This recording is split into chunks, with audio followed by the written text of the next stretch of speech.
హరి యమునలు చిలక గోరింకల్లా కనిపించి కనువిందు చేస్తారు. కొన్నిసార్లు మాత్రం పాము ముంగిసల్లా పోట్లాడుకొని చుట్టుపక్కల వాళ్ళను భయపెడతారు. అందుకే వారి సంసారం చాలామందికి ఒక పజిల్లా అనిపిస్తూ ఉంటుంది. వాళ్ళు కలిసి ఉంటారా, కలిసి ఉన్నట్లు నటిస్తున్నారా అనేది చాలామంది సందేహం. ఒకరోజు ఊరి నుంచి హరి నాన్నగారు నారాయణరావు వచ్చాడు. వారం రోజుల పాటు ఉన్నాడు. మామగారు రావటం, ఇంట్లో వారం రోజుల పాటు ఉండటం యమునకు నచ్చలేదు. అలా అని ముఖం ముడుచుకొని కూర్చోలేదు. మామగారిని చాలా మర్యాదగా చూసుకుంది. అందుకేనేమో నారాయణరావు వెళుతూ కోడలితో అన్నాడు, నాకు కూతురు లేని లోటును తీర్చావమ్మా అని. యమునను చిన్నగా నవ్వుతూ, నా మామయ్యకు ఈ మాత్రం సేవ చేయలేనా అంది. నారాయణరావు వెళ్ళిపోయిన తర్వాత ఇల్లు యుద్ధరంగంగా మారిపోయింది. మీ ఇంట్లో వాళ్లకు సేవ చేయటానికి నన్ను పెళ్లి చేసుకున్నావా అని గట్టిగా అడిగింది యమున. నీ బుద్ధి మారదా? వచ్చిన వ్యక్తి మా నాన్నగారు, పరాయి వ్యక్తి కాదు. సొంత మామనే అవమానిస్తున్నావు. నువ్వు మనిషివా, రాక్షసివా? ఆ రోజంతా తగాదా పడుతూనే ఉన్నారు భార్యాభర్తలిద్దరూ. ఇద్దరి మధ్య మాటలు లేవు. మరుసటి రోజు జ్వరంతో హరి ఆఫీస్కి వెళ్ళలేదు. మంచంలో నిద్రపోయి దగ్గుతున్న హరి దగ్గరకు యమున వచ్చింది. లేవండి, హాస్పిటల్కి వెళ్దాం అన్నది. ఈ మాటకు హరి చలించిపోయాడు.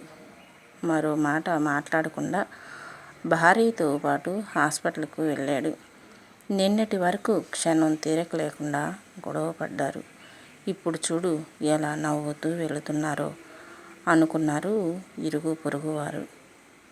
హాస్పిటల్ నుంచి బయటికి వస్తున్నప్పుడు థ్యాంక్స్ అన్నాడు హరి. థ్యాంక్స్ చెప్పి నన్ను పరాయిదాన్ని చేస్తున్నావా అంది యమున. అమ్మో, నీతో ఎలా మాట్లాడినా సమస్యే అన్నాడు అభయ్ నవ్వుతూ. యమున భుజం మీద చేయి వేస్తూ, రేపు ఆదివారం కదా, ఎప్పటిలాగే ఇంట్లో వంట వార్పు బంద్. ఎస్.ఆర్. నగర్లో రుచులు అనే కొత్త రెస్టారెంట్ పెట్టారు. రేపు అక్కడ భోజనం చేద్దాం అంది యమున.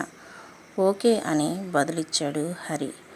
ఆ తర్వాత 3 వారాల్లో గోపి విషయం ఏమాత్రం ఒక్కసారి కూడా తగాదా జరిగింది లేదు. గోపి యమున కొలీగ్.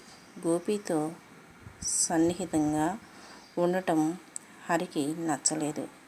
అతడు నా అన్నలాంటి వాడు, ఏవేవో ఊహించుకొని మనసు పాడు చేసుకోకు అని యమున వివరణ ఇవ్వటంతో తగాదా అక్కడికక్కడే ముగిసింది.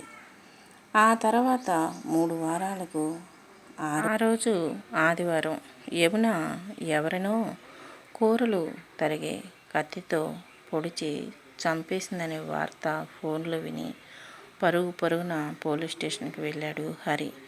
ఇంట్లోకి దూరిన ఆగంతకుణ్ణి ఆత్మరక్షణ కోసమే యమున హత్య చేసినట్లు పోలీసులు నిర్ధారించారు. అసలు ఏం జరిగింది యమునను ప్రశ్నించాడు హరి. డోర్ బెల్ మోగగానే మీరేమో అనుకొని తలుపు తీశాను. తలకు మాస్క్ వేసుకున్న ఒక వ్యక్తి నా మీదకి రాబోయాడు. ఏం చేయాలో తోచక చేతిలో ఉన్న కూరగాయల కత్తితో పొడి చేశాను అని ఏడుస్తూ చెప్పింది యమున.